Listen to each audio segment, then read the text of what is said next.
Ko es daru ar savām zemenēm no siltumnīcas maisos, kad ir galīgi viss beigas, noražojušas, apēdis, pārēdis un apēdis. Es viņas sagatavošu ziemai. Tā, numur 1. Šķēres, mazliet asas. Apgriežam nesmukās lapas un vecās stīgas. Darbs nav grūts, bet stipri atbildīgs. Tātad šeit šito visu es atstāju, jo šis ir tas, kas viņas sargās par ziemu. Tad es taisu barības dziru, spainis ūdens, ēdam karote, sarkana mēslojuma. Tur ir kalcijs un kālijs. To visu jaucu ūdenī un tad katrai zemenei vienu kārtīgu litru. Un tad es viņu lieku uz zemes. Un šādi te.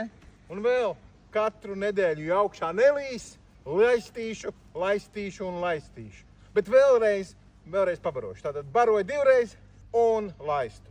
Oktobris, novembra sākums, pārklāšu ar baltu agroplēvi, pārmetīšu krustu un gaidīšu pavasari.